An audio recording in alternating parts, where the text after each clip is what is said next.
తెలుగు రాష్ట్రాల్లో తెలుగు తెలిసినటువంటి అనేక మంది ముస్లిం సహోదర సహోదరులు ఎవరైతే నేను రీసెంట్గా ఇచ్చినటువంటి ఒక ప్రసంగం ద్వారా బాధపడ్డారో వారికి ఈ వీడియో, వారికి మాత్రమే ఈ వీడియో. మొదటగా బేషరతుగా ఇఫ్ బట్ అలా కానీ ఎలా కాకుండా అన్న ఏ మాటలు ఏ అరమరకలు లేకుండా డైరెక్ట్గా నేను మీకు క్షమాపణలు కోరుకుంటున్నాను, మనస్ఫూర్తిగా క్షమాపణలు కోరుకుంటున్నాను. 2 విషయాలను బట్టి క్షమాపణలు కోరుకుంటున్నాను. నంబర్ 1, నేను ప్రజెంటేషన్ చేసేటప్పుడు, ప్రసంగం చేసేటప్పుడు నా ప్రసంగంలో నేను తీసుకున్నటువంటి ధోరణి, నేను తీసుకున్నటువంటి ప్రజెంటేషన్ వల్ల మీలో ఎవరికైనా మీ మనోభావాలు దెబ్బతినుంటే నన్ను మనస్ఫూర్తిగా క్షమించమని అడుగుతున్నాను.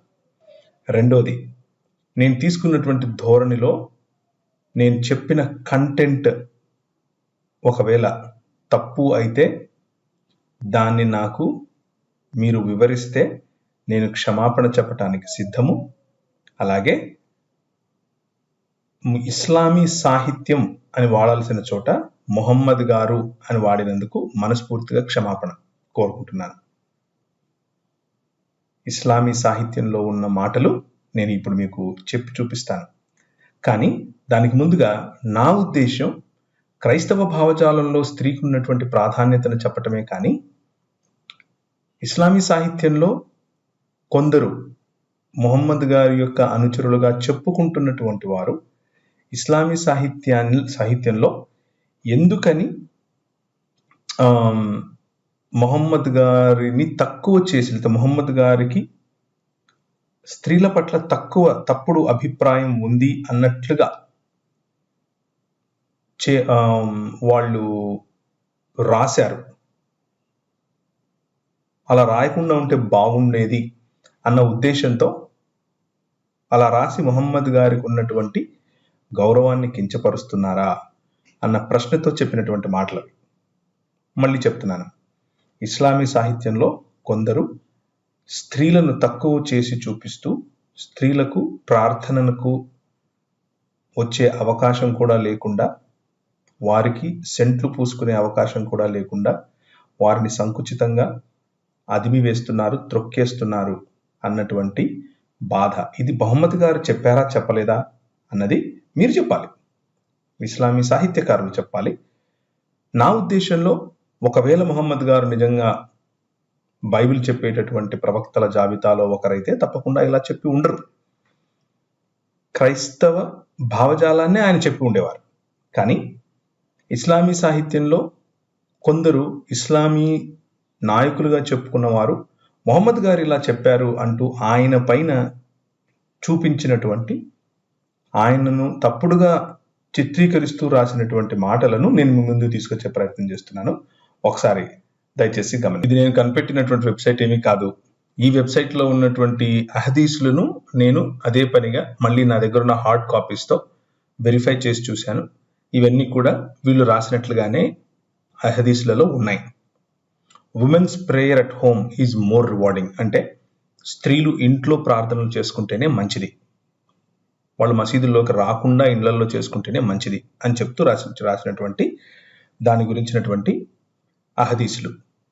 హదీసు అని అంటే ఏంటో ఇస్లామీ ఉమ్మకు తెలుసు, మిగిలిన వాళ్ళ కోసం హదీసులు అని అంటే ఖురాన్లో మొహమ్మద్ గారి ద్వారా రాయబడినటువంటి మాటలకు వ్యాఖ్యానమిస్తూ మొహమ్మద్ గారే వివరించినట్లుగా చెప్పుకుంటూ రాసినటువంటి పుస్తకాలు. మొహమ్మద్ గారి యొక్క దిశానిర్దేశం, లేకపోతే మొహమ్మద్ గారు ఎలాంటి ప్రాక్టీసెస్ చేశారో వాటిని నమోదు చేశాము అంటూ చెబుతూ రాసినటువంటి కొన్ని గాథలు, కథలు, సూక్తులు వగైరా వగైరా. అయితే అబ్దుల్లా ఇబ్న్ ఉమర్ గారు ఏమంటున్నారు అని అంటే, అల్లా గారి యొక్క మెసెంజర్ అయినటువంటి మొహమ్మద్ గారు అంటున్నారు ఉమర్తో, do not prevent your women from going to the mosque yet. మీరు మీ భార్యలను మసీదులకు వెళ్ళడం ఆపకండి, కానీ yet praying at their home is the more rewarding thing for them. వాళ్ళ ఇళ్లలో కనుక వాళ్ళు ప్రార్థన చేసుకుంటే అంతకంటే గొప్ప ఇంకేది లేదు, అదే వాళ్ళకి మంచిది అని చెప్తున్నారు. ఎందుకు, ఏం జరిగిందని ఇలా చెప్తున్నారు అని కనుక ఆలోచిస్తే, వాళ్ళలో ఉన్నటువంటి ఒక స్కాలర్ గారు ఈ విధంగా చెప్తున్నారు. The reason why their prayer at home is more rewarding is that they are safe from temptation. వారికి ఉన్నటువంటి టెంప్టేషన్స్, శారీరక అభిలాషలు, ఆకర్షణల నుంచి వారు తప్పింపబడతారు. This is more confirmed after the change that occurred in women's dress. వారు డ్రెస్సులు వేసుకోవటంలో మార్పులు వచ్చిన తర్వాత they began dressing improperly and adorning themselves when going out. బయటకు వెళ్ళేటప్పుడు వాళ్ళను వాళ్ళు చాలా అందంగా తయారు చేసుకుంటూ అందంగా కనిపించేట్లుగా డ్రెస్సులు వేసుకుంటున్నారు. కాబట్టి అందుకనే ఆయిషా గారు అంటున్నారు, this is why Aisha said after the death of the prophet, Muhammad గారి యొక్క మరణం తర్వాత, that had the prophet of Allah sallallahu alaihi wasallam seen how women had changed, he sallallahu alaihi wasallam would have forbidden them from going out to the mosque.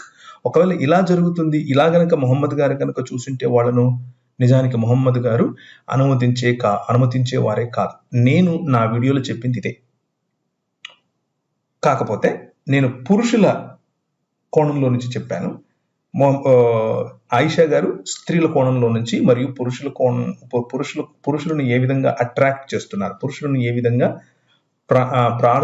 ప్రార్థనా సమయంలో వారి వైపుకు ఆకర్షించుకుంటున్నారు అన్న విషయాన్ని చెప్పారు. నేను అదే చెప్పాను, నేనేం నా సొంతంగా చెప్పలేదు. ఇది నేను చెప్పింది తప్పు అయితే ఆయిషా గారు చెప్పింది తప్పు అవ్వాలి. నేను చెప్పింది తప్పు అయితే ఆయిషా గారు చెప్పారు అనుకుని రాస్తున్నటువంటి ఇస్లామీ స్కాలర్లు తప్పవ్వాలి, నేను కాదు. నేను చెప్పింది తప్పైతే ఉమర్ గారు తప్పవ్వాలి.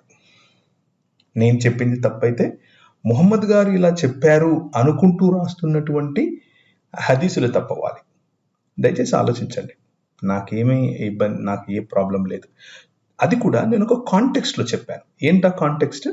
సెంటు పూసుకోవడం, సెంటు గురించినటువంటి కాంటెక్స్ట్లో చెప్పాను. He, peace be upon him, forbade men from preventing women from going to mosque. Same దాంట్లోనే ఉన్నాను, అదే కాంటెక్స్ట్ లో ఉన్నాను. He sallallahu alaihi wasallam forbade women from applying perfume when going out. బయటికి వెళ్ళేటప్పుడు మీరు సెంటు కొట్టుకోకండి అని స్త్రీలకు చెప్పినట్లుగా ఎవరు? మొహమ్మద్ గారు. నేను అదే చెప్పాను వీడియోలో, సెంటు కొట్టుకొని వెళ్ళకండి. సెంటు కొట్టుకొని ఎందుకు వెళ్ళకూడదు? ఎక్కడికి వెళ్తారు వాళ్ళు?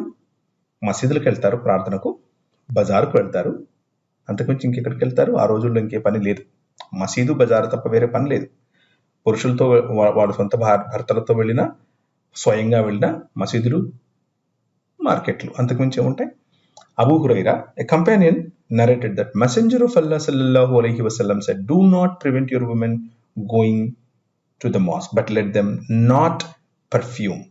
వాళ్ళ మసీదులు పోనీయండి, కానీ సెంటు కొట్టుకొని పంపించద్దు. నేను ఇదేగా చెప్పాను, నేనేమన్నా కొత్త చెప్పాను? Let them not perfume themselves before going out. మసీదులకు వెళ్ళేటప్పుడు వాళ్ళని ఆపద్దు, కానీ ఒకవేళ వాళ్ళు వెళ్తాము అని అంటే సెంట్లు కొట్టుకొని పంపించద్దు. ఎందుకలా సెంటు కొట్టుకొని పంపించకూడదు అని అంటే, అల్లతీమ్ అబాది, scholar said, they were forbidden from that lest they arouse men by the smell of their perfume.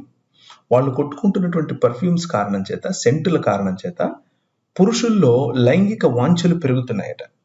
This ruling applies to anything else that would have the same effect that a perfume has in arousing men. పురుషులలో లైంగిక వాంఛలు పెంచేటటువంటి మిగిలిన దేనికైనా సరే ఇదే principal apply అవ్వాలి అని చెప్తున్నాను. నేను అదేగా చెప్పింది. నా ప్రెజెంటేషన్లో నేను అదే చెప్పాను. మొహమ్మద్ గారి దగ్గరికి వెళ్ళి, అయ్యా ఏంటి వీళ్ళు ఇలా వస్తున్నారు, వాళ్ళు సెంటు కొట్టుకొని వస్తే మేము అల్లా గారిని చూడాలా, వాళ్ళని చూడాలా అని వాళ్ళు అడుగుతున్నట్లుగా నేను నా ధోరణిలో చెప్పాను. ఆ ధోరణి ఒకవేళ మిమ్మల్ని బాధ కలిగించింటే నన్ను క్షమించండి, నేను మనస్ఫూర్తిగా క్షమాపణలు అడుగుతున్నాను. కానీ దీని గురించి ఏమంటారు? ఇవి నా ఒపీనియన్స్ కావు, ఇవి మొహమ్మద్ గారి ఒపీనియన్.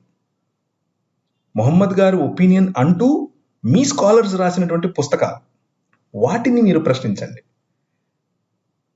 ఇస్లామీ ఉమ్మాలో ఉన్నటువంటి స్త్రీలారా, మీ పట్ల మీ స్కాలర్స్ రాస్తున్నటువంటి ఈ మీరు సెంట్లు కొట్టుకుంటే పురుషులకు ఏదో అయిపోతుంది అన్నటువంటి ఈ కుహన, లేకపోతే ఈ సంకుచితమైన దృక్పథాన్ని మీరు ప్రశ్నించండి. మీకోసం నేను ప్రశ్నిస్తున్నాను, మీకోసమే నేను ప్రశ్నించేది. ఎందుకు? మీరు సెంట్లు కొట్టుకుంటే మాకు లైంగిక వాంఛలు కలగడం ఏంటి? మేము సెంట్లు కొట్టుకుంటే మీకు కలగదా? మేము సెంట్లు కొట్టుకొని వెళ్ళకూడదా? వెళ్ళొచ్చా? గుళ్ళకు, గోపురాలకు, మసీదులకు? ఎందుకు? వై దిస్ డబుల్ స్టాండర్డ్ అనేది నా ప్రశ్న. నేను అక్కడ చెప్తున్నటువంటి నా ప్రశ్న ఇదే.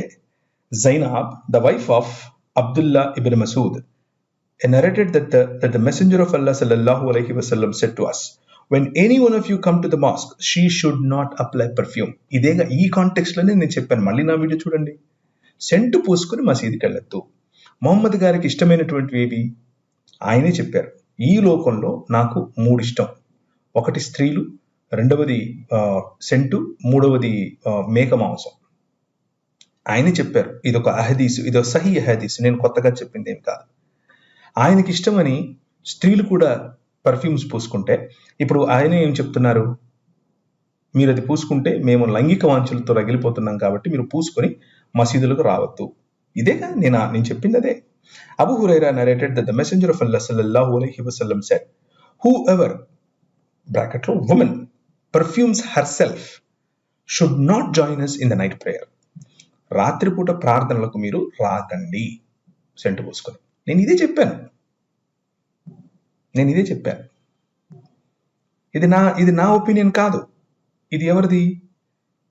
ఇస్లామీ స్కాలర్స్ మొహమ్మద్ గారు చెప్పారు అని చెబుతూ రాసినటువంటి మీ ఒపీనియన్ ఇది.